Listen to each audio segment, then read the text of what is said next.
light kind of like shimmer sparkle to them. Personally,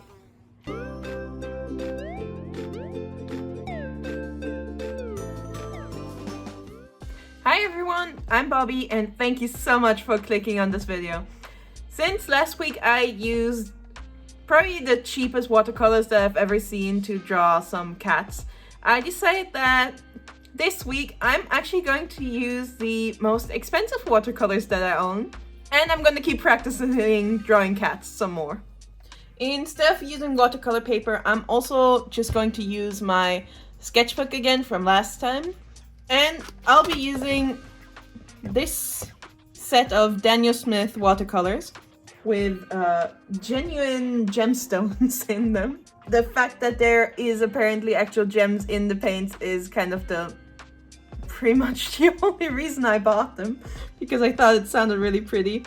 Also, these three bigger tubes that I have are also the exact same colors that are included in this little set as well. There's a reason to why I have these colors twice, even though I really don't need them. I think these tubes are gonna last me like a lifetime. There's so much paint in them. I don't own any expensive paintbrushes or fancy paintbrushes, so I'm just gonna use this one that already has like water in it, just because I feel like even though they're not more expensive, they do feel a little more fancy than the paintbrush that I used last time. And this is the cute box where I have my watercolors in here. It's pretty messy though, but here they are. This time I also won't be drawing any of my Sims cats, just because I don't think this watercolor palette lends itself well to the cats that I do have left. Like, the cats that are missing from my Sims family are technically orange, and I don't think there's any way I could mix an orange with these colors. So instead I'll probably just draw some random cats and see how many I can fit in on this page. And I think I might also draw them as little fairies, because I've already been drawing some random animals as fairies the other day, and I think I might want some more of that.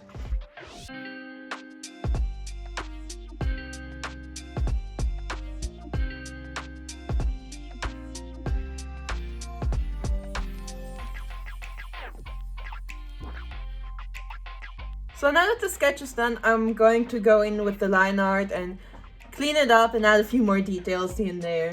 And hopefully it's all gonna come together somehow.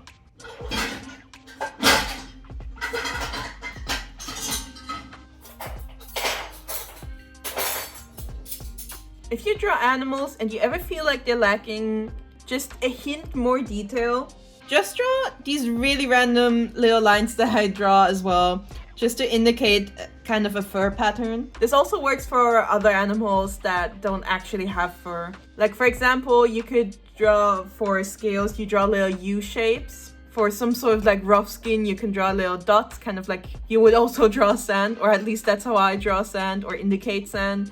For birds, it kind of depends on what area you draw, but kind of doing a combination of the lines and the U's kind of works for me a lot of the time. Do you want to see fairies? She was a fairy. And I'm back. It's been a few days because I was pretty upset with the picture, so I was kind of procrastinating. But I will be finishing it today. Also, if I do look a little disheveled, it's because my mother is coming over for dinner tonight. And I just finished deep cleansing the apartment, because if you have a mom, you probably know that they can be quite nitpicky about cleanliness. Okay, so for all the cats that I imagine to have white patches, I'm probably gonna start off by adding some very, very light wash of the blackish grayish color.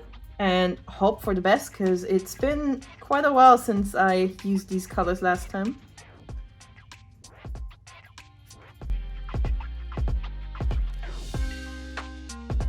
So the brush that I'm using is just a very cheap refillable water brush. But when I say very cheap, it's still more pricey than the brush that came in the €2 set that I made a video on last week. And yet I still prefer the brush that came in the very cheap watercolor set to this one. I really don't know what it is, but I am not a fan of using these refillable water brushes. They're not that pretty.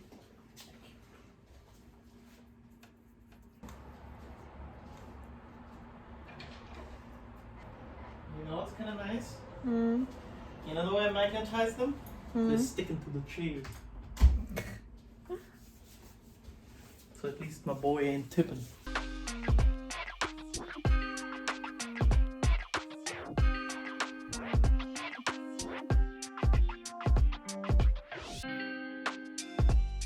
I'm struggling so hard with keeping control on this brush. Also, these beautifully expensive paints that I'm using, unfortunately, really don't mix well.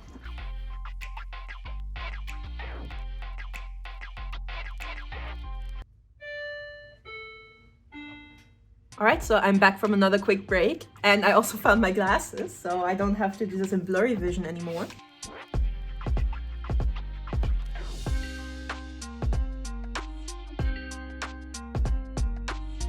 This cat still needs a little more time to dry before I can add in the stripes. But I think in the meantime, I can start coloring in the wings of some of the other cats. And since they all have rather natural kind of colors with the grays and the browns, I think that I definitely want to have the wings be in nice bright colors. So I'm going to use the other 4 colors that I have left, which is pink, purple, blue, and green. But I have 5 cats on the page and 4 colors. I could try mixing the blue and the green to create some sort of turquoise, but both of those colors are pretty dark, so I'm not sure that's really going to create a pretty color.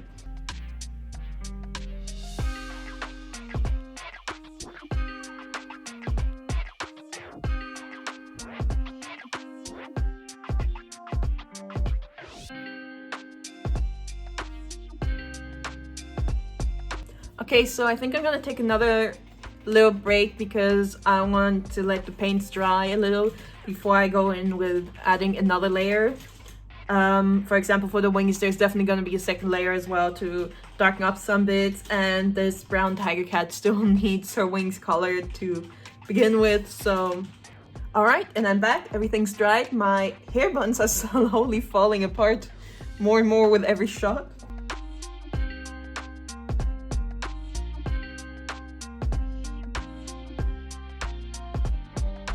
Look at how beautiful this pink is.